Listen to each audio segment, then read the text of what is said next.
In this video, we're going to be talking about public goods, among other things. Now, before we get started, I want to pose a question. Let's say that it's back in, 1800s, right, when people are still mostly navigating the world using boats.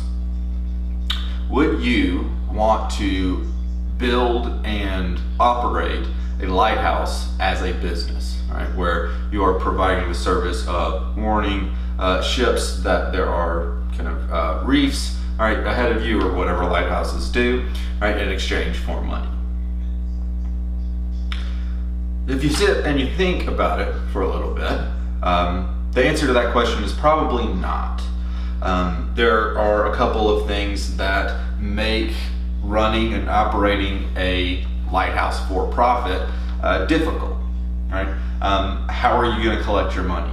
How are you going to keep people from using your product that don't pay for it, right? So those are some of the things we're going to talk about as we discuss public goods. Right. In this section, we're going to be classifying goods into 4 groups.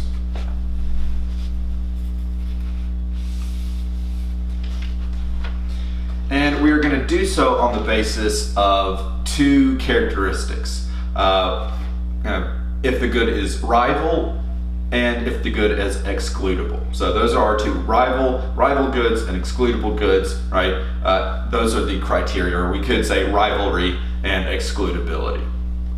All right, so let's talk about what those mean. Let's start with rival, right?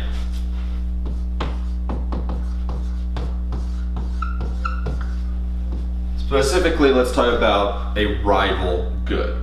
So a rival good is a good for which the use of it by one person reduces the ability for others to use that good as well.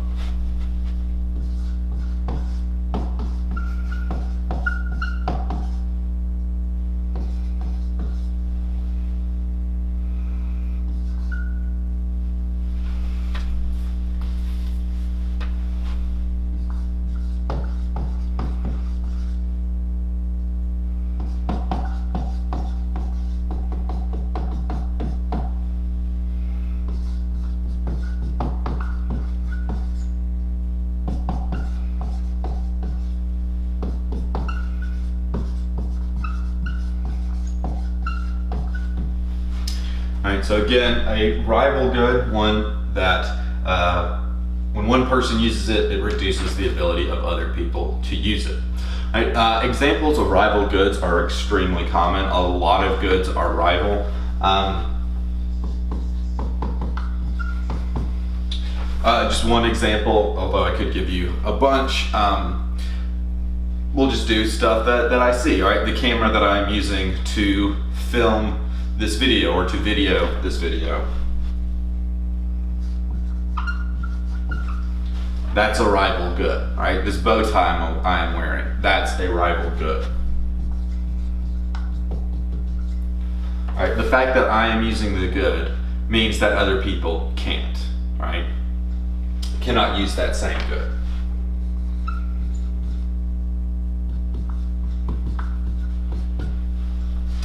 Right, now let's talk about non-rival, right? So obviously this is just going to be the opposite. So if a rival good is one where one person's use reduces the ability of others to use that good, a non-rival good is one that the use of that good by one person doesn't reduce the ability of others to use it. For example,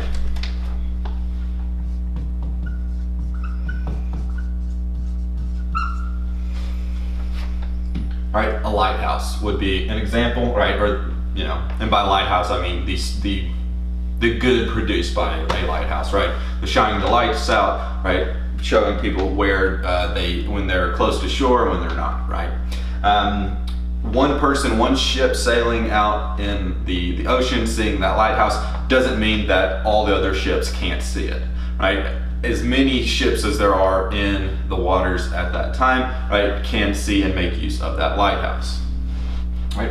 Another example of this would be, say, kind of a movie at a theater, right? You can sit there and you can watch this movie, even whether the theater is full or you're the only one in there, it doesn't really change how you're using that good, right? It doesn't affect your ability to use the good of watching this movie. All right, so there we have rival good. So that's the kind of one of the axes that we are going to be categorizing these goods on.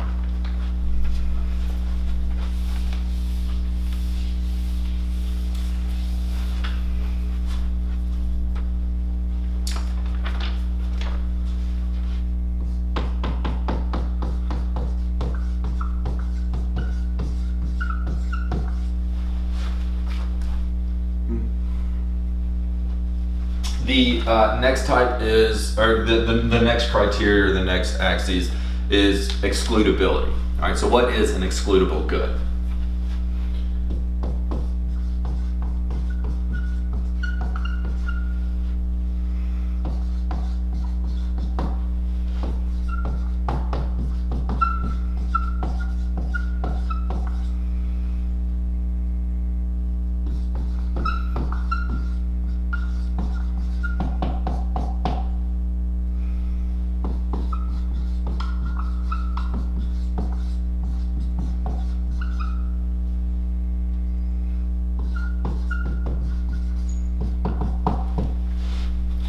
Alright, so an excludable good is a good for which people who do not pay for the good can easily be prevented from using it. Alright, so again, excludable goods, very common.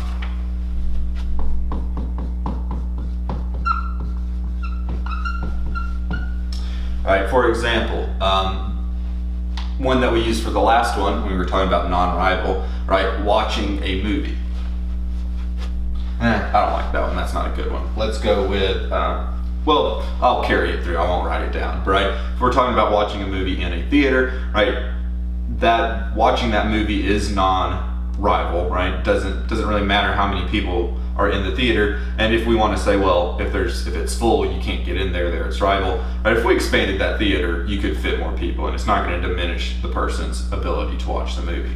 Right? You can also exclude people from seeing that movie in the theater, right? If you don't pay for the ticket, it's easy to prevent people from seeing the movie. All right, now of course, in these there are special cases, like you can sneak into a movie, but you know, if you get caught, you're gonna get kicked out, right? So that is excludable, all right? Other things, some of the things that I mentioned for rival as well, this video camera, right? That is excludable, right? It would be very easy to prevent someone who didn't buy it from using it, all right? So that is an excludable good. All right, again, anything like that, anything where you can prevent people from using a good who haven't paid for it, that is an excludable good.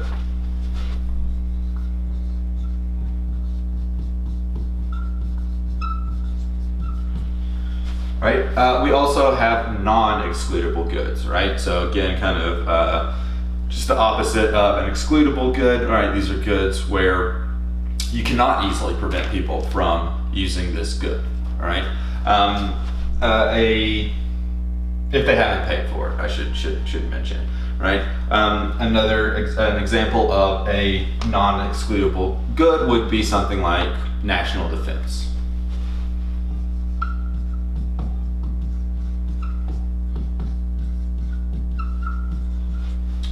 Right, another example of a non-excludable good would be our lighthouse, right? As ships pass by, right, you can be miles and miles off the coast, and I guess there's a specific set of miles you can be off the coast, and you're going to see that you don't have to get anywhere close to that lighthouse to be able to use it, right? It's not easy to force people to pay for the use of a lighthouse, right? So that would also be an excludable good.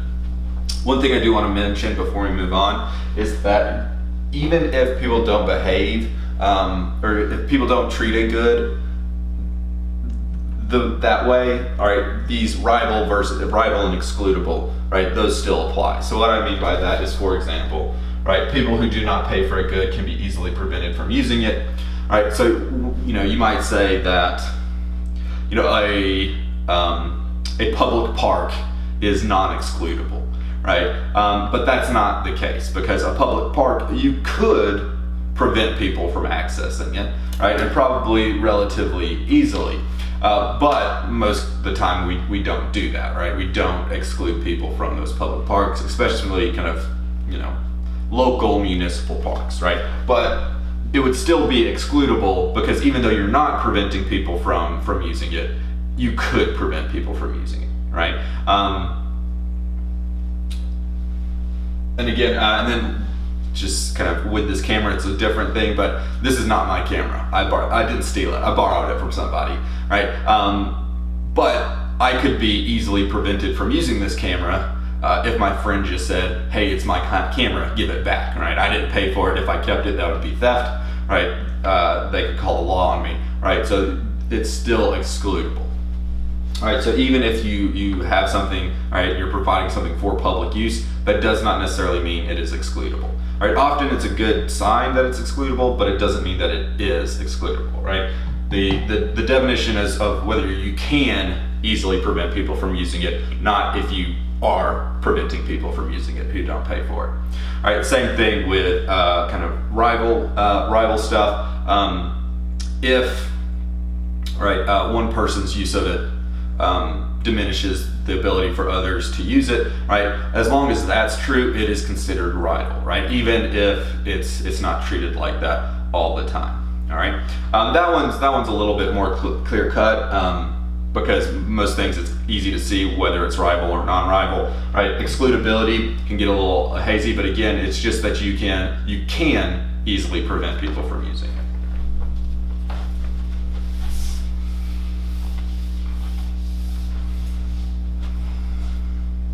All right, so now we're going to actually get to that idea of those 4 goods that I mentioned, right? These 4 types of goods, right, that we're going to break down on these criteria.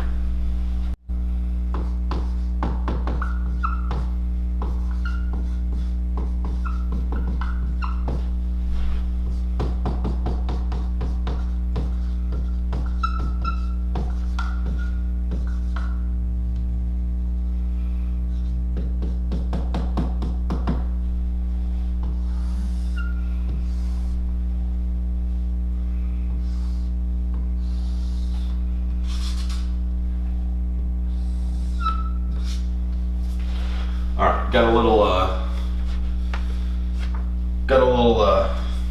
ambitious with this first part, so we're gonna have to squeeze in here on this next part. All right. All right, but see, here we've got this grid. All right, so along the top we've got excludable, saying that goods in this row or this column are excludable. Non-excludable goods in this column are non-excludable. Rival and non-rival, same thing. All right, so if we have a good that is rival and excludable, right? Meaning that, right, we can prevent people who don't pay for it from using it, and somebody using it means that others can't, right? This is what's called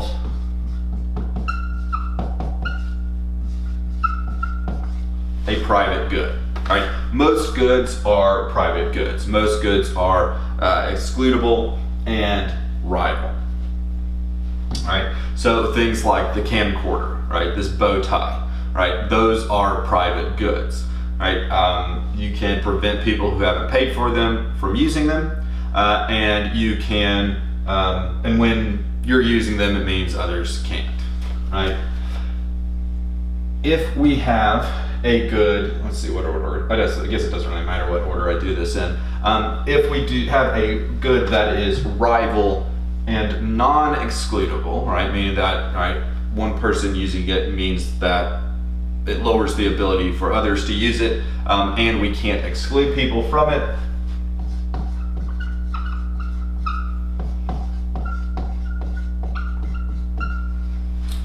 Right? These are common goods or common resources.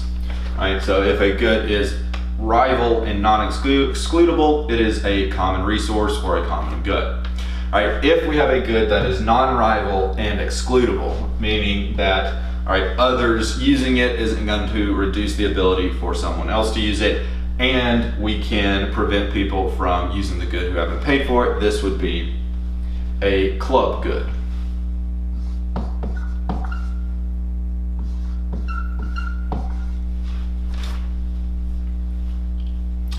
All right, and then last but not least, right, if we have goods that are non-rival and non-excludable, those are what we call public goods.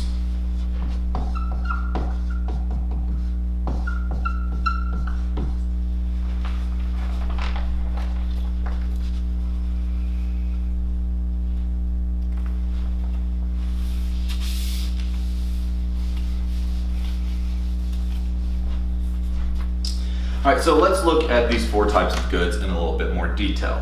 Some of them we're going to spend more time on than others, but let's start with private goods.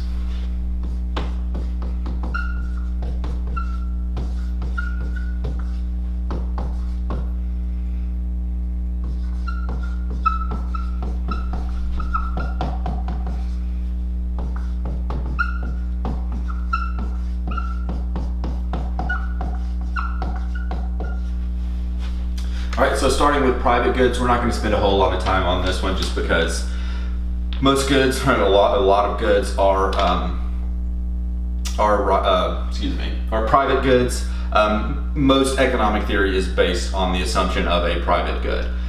So there's not a whole lot new to unpack here. Again, if you've got a good that you can prevent people from using, right, and that reduces the ability for others to use it when somebody else is, right, that is a private good. We've already mentioned a couple of these. I'm not even going to write any examples on the board because you can kind of think of a ton of them, right? This camera, this bow tie, this vest, these jackets, these glasses, right? The paper I'm holding, the dry erase marker I'm using, the whiteboard I'm using, right? All of these things are private goods, right? It's probably the most common item. One good way to illustrate kind of the idea of a private good and like excludability especially would be any kind of food product, right? That really gets to it. If I have an apple, right, it's pretty easy for someone who, or excuse me, I guess rivalry is what I meant to say. It is excludable, right? If we have an apple, if I go into Publix and I try to take an apple and not pay for it, that is not okay, right? If I try to steal it, I might get away with it. And if I just start eating it in the produce aisle, depends on, how apathetic the employees are, whether I get told to stop doing that or not. But ultimately it is against the law, whether that law is being enforced or just whether people are there to enforce, all right, that rival or that excludable aspect, right? On the rival side, right, it's especially clear with food. If I eat that apple, right, I use that apple, that takes somebody's ability to use that to pretty much zero, right? Because I have eaten that apple. There are other apples and they can consume those, but that specific apple, once I've eaten it, nobody else can use it, right? Unless they steal the core to throw in their compost heap or something, I don't know. All right, but regardless, all right, that is another example of a private good.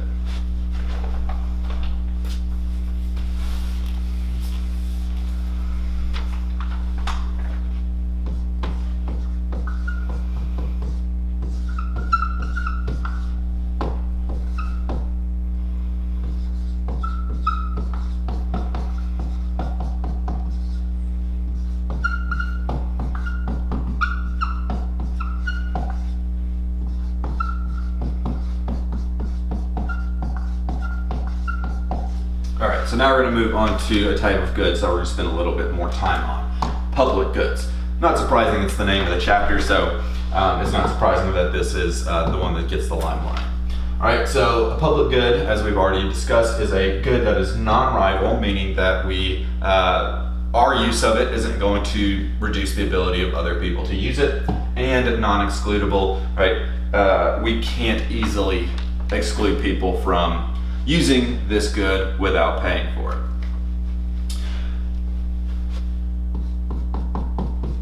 All right, so we're going to throw down a couple of examples here. One we've already talked, actually two we've already talked about, one we haven't.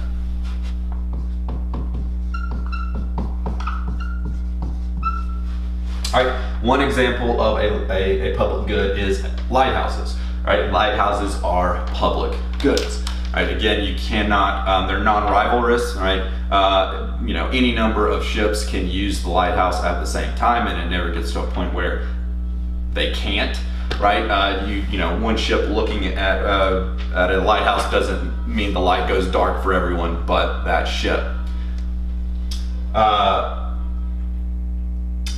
Also, right, they are non-excludable, right? You cannot easily prevent people from using your lighthouse, right?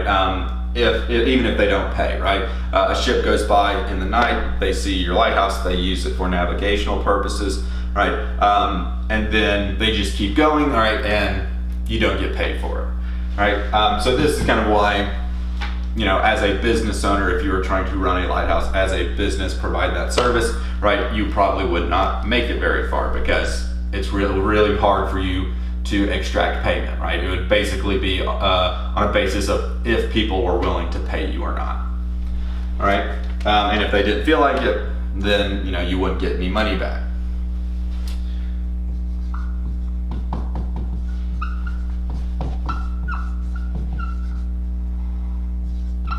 Right? Another one that we already mentioned is national defense. Right? National defense is non-rival, right? My use of national defense at this moment is not changing your ability to use the national defense that you are currently using, right? It's also non-excludable because, especially in cases like if we're thinking about kind of anti-missile defense, right? If someone shoots a missile at the United States and the government is going to kind of shoot it down, right? They're shooting it down on behalf of everyone, not just those that have paid, right? Even if you're saying even in a geographical area, let's say that they're shooting it at New York, right? Then if they shoot down that missile, if the US shoots down that enemy missile that's aimed for New York, right? It has just provided national defense, right? And in a very big way for everyone in New York, not just the people that have paid for it. Right, even if you wanted to, you couldn't have time to, go in and be like, you didn't pay your taxes, you didn't pay your taxes, you didn't pay your taxes. All of you stay here. Everybody else, or actually, all of you come with me. We're gonna, strap you to this missile, right, to shoot down the other one, right? So it is non-excludable, right? And a third one.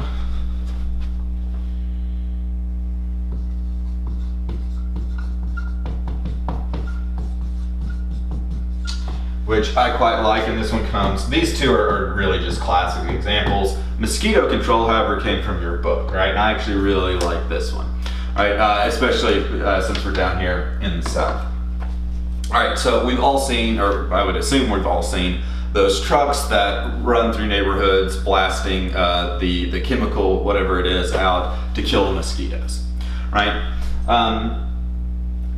Now let's think about one. I'll just say most of the time it's the county that does this, right? It's a government government program, right? If you were trying to provide the service of mosquito control as a business person, right? Let's just think about. In my mind, I'm going to think about the street I lived on growing up. It was a little cul-de-sac, right? The truck would come down, spraying the whole time, hit the loop, they'd turn around, come back out, keep on spraying. Right, so that spraying, right, protected the entire neighborhood from mosquitoes, right, or at least helped to, right? If this was a for-profit business, right, they might go down and say, hey, do you want to sign up to, for my mosquito control, right? If somebody on the street says no, thank you, right, but all the others say yes and pay, right, then the mosquito control your street, right? You can't prevent that person who didn't pay from using the mosquito control, right? Because in order for it to be effective, you have to spray the entire area, right? Because if you spray around everyone's property but that one person, right, then the mosquitoes will continue to grow there and propagate and then spread out to the rest of the neighborhood. right? So you can't exclude people, or it's very difficult to. All right, so mosquito control, another really good another really good example of a public good.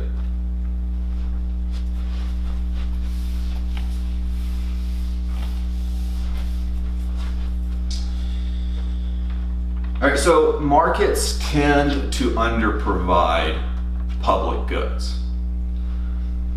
All right, and the reason for that is because it is difficult for the producer to get paid for it. Right, one of the reasons. Right, it's non-excludable, non-rival. It's difficult for to get people to pay for this good. Right, it's what we call the free rider problem. Right, or free riders are a part of why this is a problem, right? The free rider problem. So free riders, right? A free rider is someone who doesn't pay for the good and gets the benefit anyways, right? So in that last example, talking about our mosquito control, right? If everyone in your neighborhood pays for mosquito control except for that one person, right? Well, they are a free rider, because again, if that truck comes in and sprays the chemical, right? They have to get that person's house, and they have to kind of be controlling the mosquitoes in the entire neighborhood, right? Otherwise, it's ineffective, right? So a free rider is a person. Let me get this on here.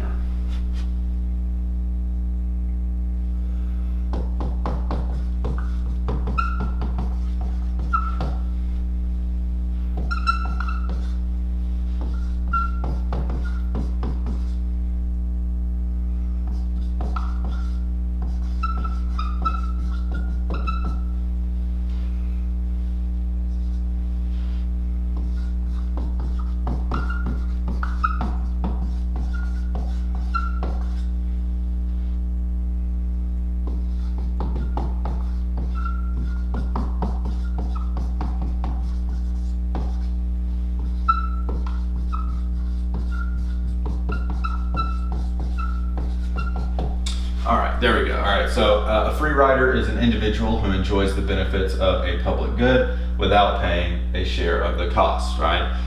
So if we have enough of these free riders, right, if enough people try to use the good without paying for it, if we're talking about kind of a private market-based approach, right, we just said that the market tends to underprovide public goods. Right, and the reason for that is because of free riders. If a lot of people are free riding, then the producer of that good is not getting much money back and is less likely to produce that good, or at the very least, less likely to produce as much of that good. Right, and a lot of times, if they don't think there's going to be an opportunity for them to get their investment back, they're just not going to invest at all. Right, if I'm expecting to have to pay I don't know, $10,000, that's too low. Let's say $100,000 to start my mosquito control business, right? And I don't think that, maybe I'll sell to one person on each street, right? And then so the value, right? The price that I am able to charge and the money I'm able to get is not equal to my costs, right? So that's kind of the idea, right? The costs are greater than the benefits to the supplier, so the supplier is not going to provide as much, right? Or might never give anything, right? Never supply any amount, right? Again, because you're not guaranteed you're going to get the full benefit as a producer, right, to make up your investment and make up your investment of time. All right, so free riders, if we have a lot of free riders, we're gonna see these public goods going under-provided. All right, one solution to this, which you may have guessed based on the examples of public goods I put up so far, one way to deal with this is through taxation. All right, so using taxes to provide these public goods. All right, so a tax would take care of free riders, right? If everyone has to pay a tax, right? So like with the mosquito control, I don't know what, probably should look up what department it's done by, but part of your tax money, right, goes to funding that, right? It goes to funding hiring the person that drives it, right? Buying the chemicals, buying the truck, and the sprayer apparatus, and all that kind of stuff, right? The government pays for that, or your local government, I would assume, right? But, right, so it does get rid of those free riders, which is arguably good. It means that we're going to have more of this good provided, right? And it does kind of give a lot of benefits. All right, so overall, kind of thinking back to our externalities chapter, we can think of social benefits. The social benefits are great, but sometimes the personal benefits not so great, so you're not willing to pay for it. We have these free riders, right? A tax to provide that could be an opportunity, right, to increase the amount of this public good being provided.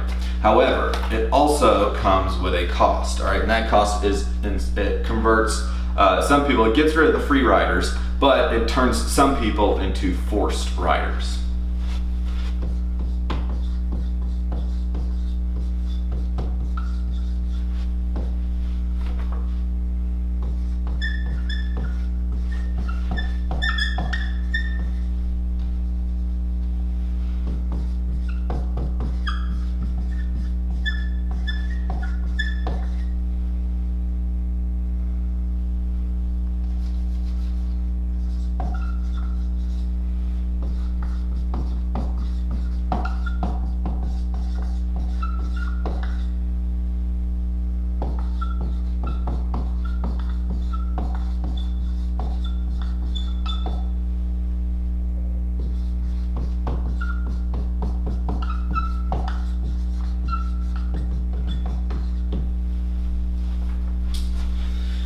All right, so a forced rider is someone who pays for a share of a public good but doesn't actually enjoy the benefits. All right, this would be for multiple reasons. The main reason that we would see this occur is due to preferences, right? So we had talked about how national defense is a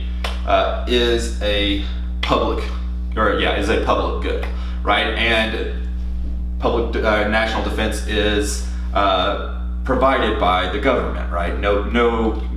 It'd be very unrealistic for an individual or a group of individuals or a firm to provide national defense, right? Because again, all of these problems, right? Free riders, so on and so forth, right? So we provide national defense through taxation, right? And this turns some people into forced riders, right? People have different preferences on the amount of national defense that they want, right?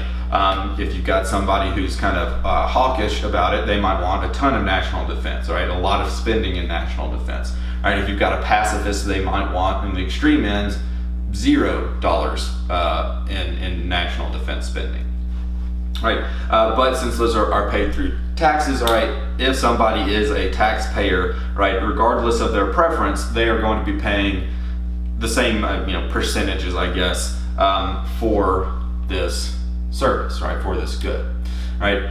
So you've got people who are paying for a good, but maybe actually are not getting a benefit, right? And it's actually a more of a cost, or a negative benefit if you want to go down that alley, right? I'm having to pay for national defense, but I think, violence is abhorrent. I don't believe war should exist, or I'm conscientious objector kind of thing, right? But I'm still having to pay for it, so I'm definitely not getting any benefit from it. So the social benefit is not increasing, and in fact, I might be feeling kind of just costs on my part, right? So social costs are actually increasing. Right. That doesn't mean that we shouldn't use taxation for the provision of public goods. Right? It is just something to consider, right? If you're using the government, if you're using taxation to provide public goods, right, not everybody's going to be happy, and it's really difficult, and this is a thing that we see a lot. In the absence of a market, it's really difficult to know where the optimal level of output is, right? How much of this public good is the right amount of this public good? right? So it's a very difficult question that people smarter than I am try to figure out. But in lieu of a market that's going to efficiently allocate these resources, right, it may be the best option we've got at the moment.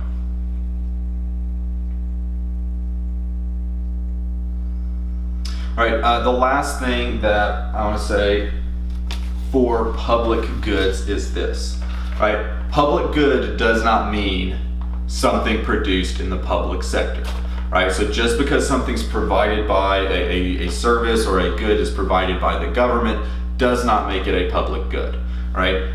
For example, the United States Post Office, right? Delivering letters and parcels, right? Packages, right? That is not a public good, right? The delivery of mail, and the delivery of packages, those are not public goods, right? They are, in a sense, rival. I don't know. That one's a little hazy, but they're definitely excludable, right? At the very least, those two services, those two goods are excludable. If you don't put a stamp on a letter, they will not mail it for you. They can easily prevent you from using their system without paying for it, right? If you just put a box with an address in it, in a mail drop-off, or take it up to the post office, they're not going to send it for you. You have to pay for that mail, right? So again, I just want to stress that while many public goods are provided by the government, right, just because something's provided by the government doesn't mean it's a public good, right? Also, there are public goods that are not, presumably, maybe I shouldn't say that. I would imagine there are public goods that are not provided from the government either, so, or provided by, but, right, that being said, right, I want to make that clear, just because government provides the public sector provides a good doesn't make it a public good.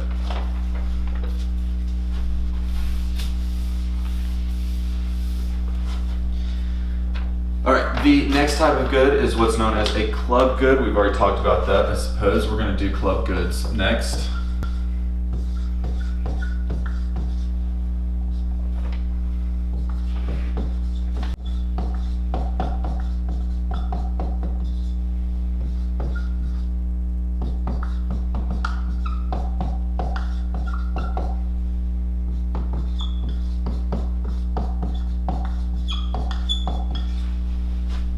All right, so a club good is a good that is non-rival, but it is excludable. All right, so this means that essentially additional people using the good doesn't make it to where others can't, right? One person's use of the good is not decreasing the ability for someone else to use it, right? That's that non-rival aspect. But it is excludable, so you can prevent people from using this good easily, all right? So a couple of examples here. There are going to be a lot more examples than the ones I put up. Club goods are a little bit more common than public goods, not as common as private goods.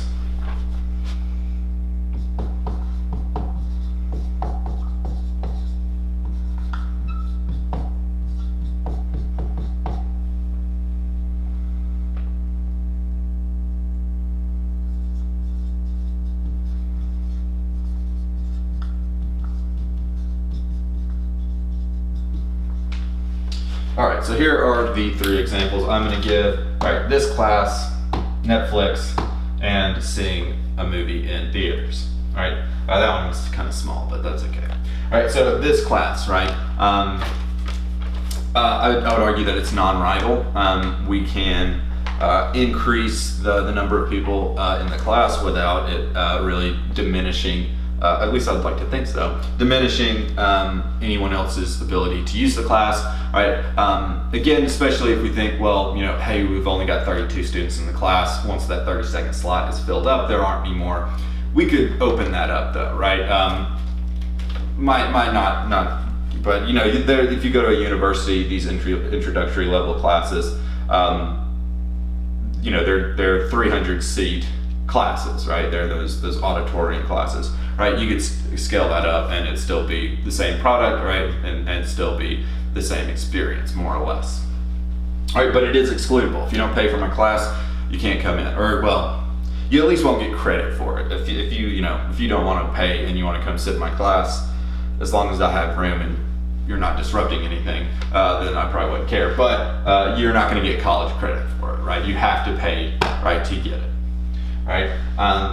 Netflix, right? Again, similar thing. It's easy to exclude people from using Netflix, right? If they don't pay, or if someone they know doesn't pay, right? You can exclude them. You have to have an account to watch stuff on Netflix, right? Whether you are the one that paid for it or not.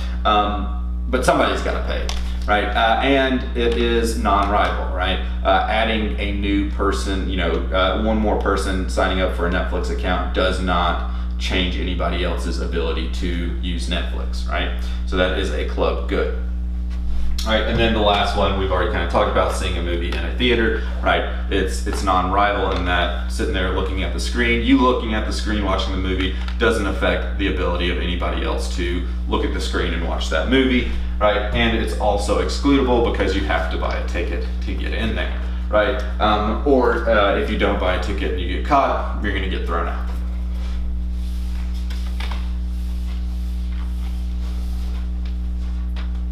All right, that's about all we're going to say about club goods. All right, but we will move on to our last type of good.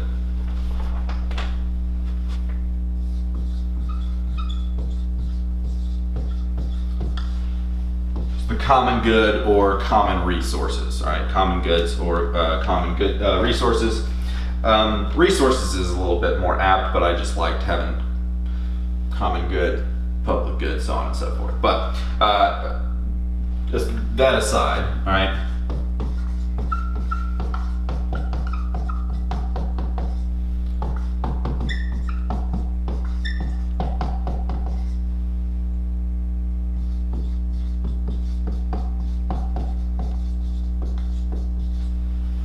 A common good is a good that is rival but non-excludable. All right, this means that other people using that good means that the ability of others to use that good as well is decreased, and we can't easily prevent people from using this good, right? Even if they haven't paid for it. All right, so what are some examples of this? All right, there are a couple. I'm going to define these slightly broadly, and then we'll probably get more into them in just a second.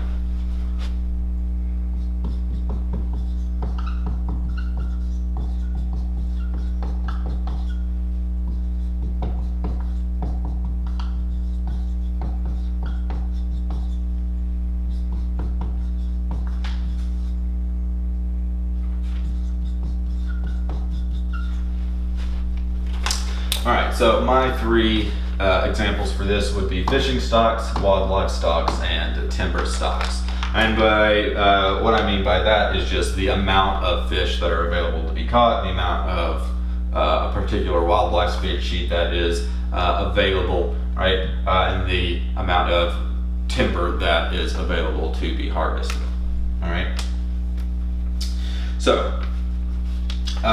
Thinking about these, really one thing that we're going to say is these would be stocks that are not owned by anyone. It is possible to kind of have a more contained, more owned fishing stock or wildlife stock or timber stock, right? But we're talking about the ones that aren't owned by anyone, right? So when we're talking about kind of fishing stocks, we're talking about your book uses tuna, right, that are still out in the ocean, right? I don't remember which ocean they said, Pacific, I think, but I don't remember exactly, right? Wildlife, this would be wildlife that's just kind of out there running free, that's not really owned by anybody. That one gets a little bit, these days, this one's not as much of a big deal, but we'll still talk about that. And timber stocks again, this would be kind of forests that are either unowned or communally owned. So that applies to these other three as well. So if it's unowned or communally owned, meaning that a large number of people own, and so it's like everybody owns it, so nobody owns it kinds of thing, then that's when we have a common good, right? So the tuna out in the ocean, right?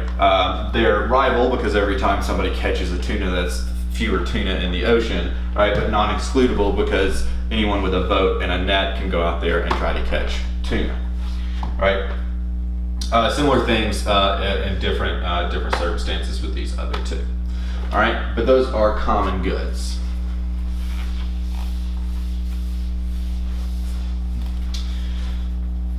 All right, when we're talking about common goods, one of the most common things that are going to be brought up in tandem with it is what's known as the tragedy of the commons.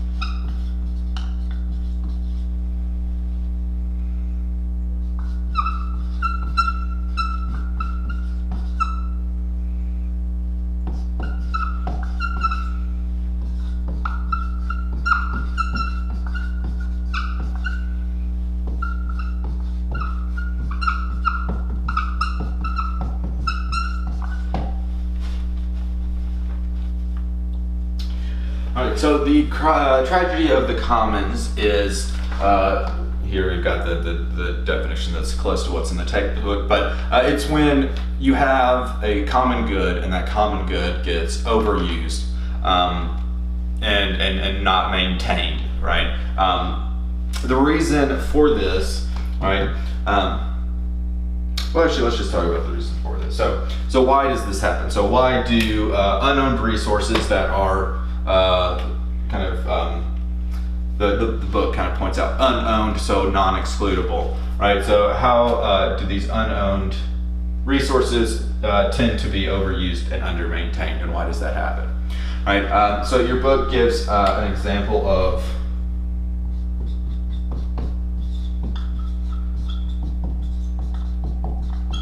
overfishing, right? So going out and just catching too many fish, right?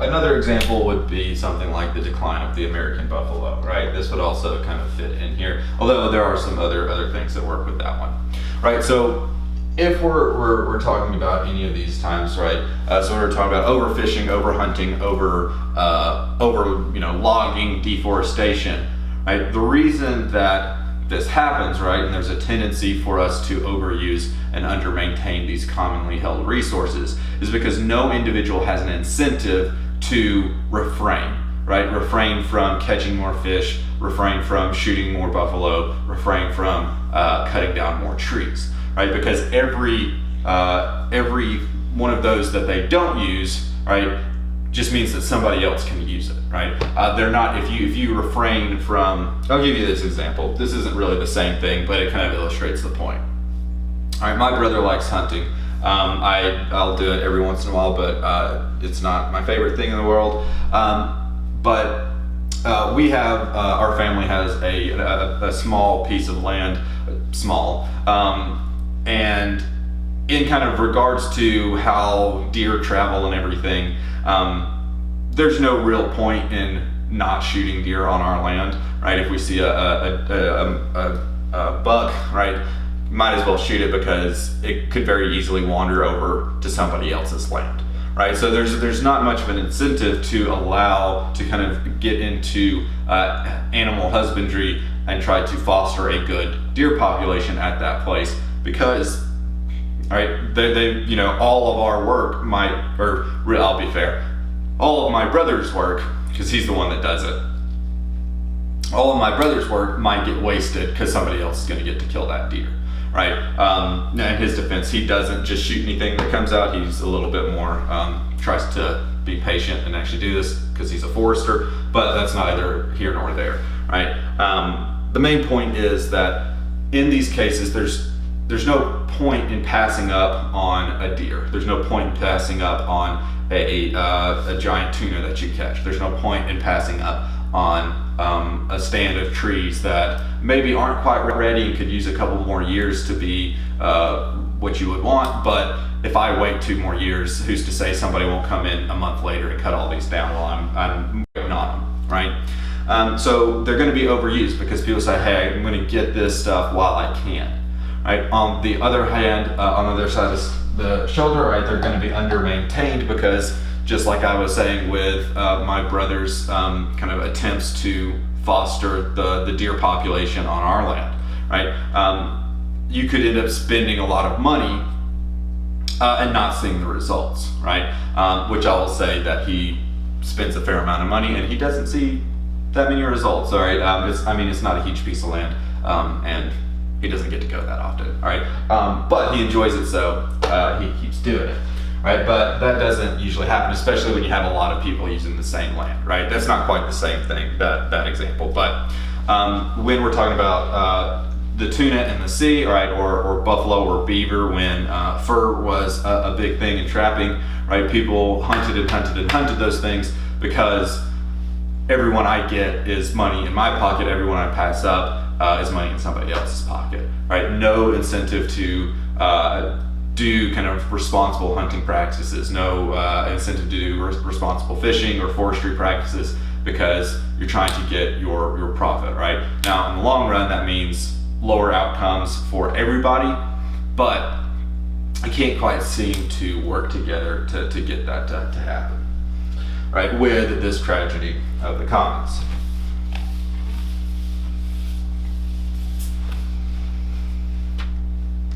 All right, so what are some solutions? Hopefully there are some, and there are a couple. I'm gonna do this. I'm gonna write kind of just the buzzwords and just talk about these. All right, so one,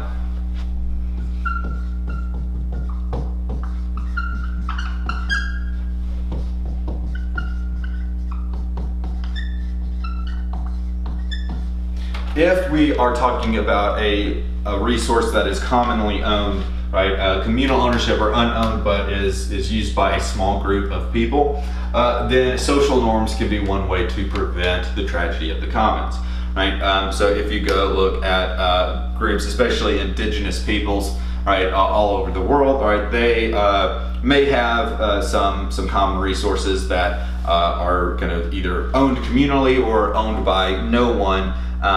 But they do maintain that because if you see Phyllis, killing 5 beaver, right, when she's only supposed to kill 1, right, then she's going to get some kind of social repercussion from that, and it's going to prevent her from doing it, maybe, right? Or if she keeps doing it, you might just get run out of town, right? So these social norms in small groups can be a solution to the tragedy of the commons.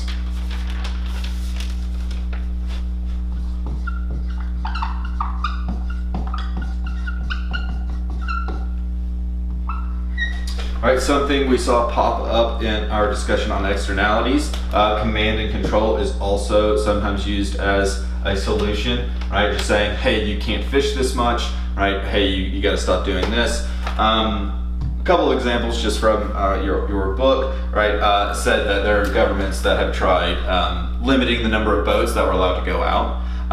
Others have limited the number of days fishermen were allowed to go out and fish, right? This is going to be very fish-centric right now. However, in both of those cases, people kind of just circumnavigated those rules, right? In the very detailed description of the kind of number of boats, right? That was in British Columbia, right? And what the fishermen did was just because they weren't allowed to have as many boats, they just made their boats more efficient, right? Got more gear that would help them catch more fish, right? And so while they didn't have as many boats out, they were still catching the same number of fish. Right, I imagine something similar to that happened with the number of days, right? If you can only go fish 3 days, then we need to get 5 days of fishing in, or 7 days of fishing in those 3 days. All right, so that didn't really seem too effective, right? Tradable allowance.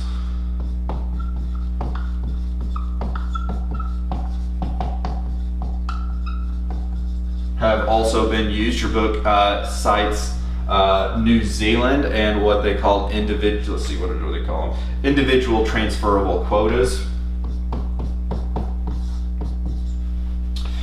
All right, so these individual transferable quotas act a lot like the pollution allowances that we looked at in our chapter on externalities, right? So say, hey, here, this is how many fish you're allowed to catch, right? If I want to, I can sell that allowance to somebody else, all right? And they have been very successful, New Zealand has, with these individual tradable quotas, all right? But there are some things, some features with regards to New Zealand that allowed them to actually do this a little bit more easily, right? So kind of most of the fish in New Zealand, or at least presumably what they're concerned with, live within 200 miles of the coast, right? That is the region that is kind of by law owned by New Zealand, right? So they were able to more easily prevent people, right, from doing this, right, from going in and fishing, right? So they were able to get in some of that excludability a bit, all right? Because if you didn't have the ITQ, right, and you got caught with all these fish, you would get in trouble. All right, they started these in 1986. Since then, not only have the fish populations increased, but actually the number of fish being caught actually have as well. Right? Kind of makes sense if you let the fish actually hatch and grow and get to the right size, right, and let the population get larger, there's more fish to actually catch, right? So again, New Zealand had some things going for it with these ITQs, right?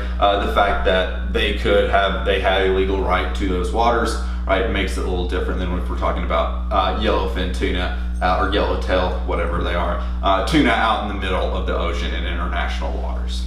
All right.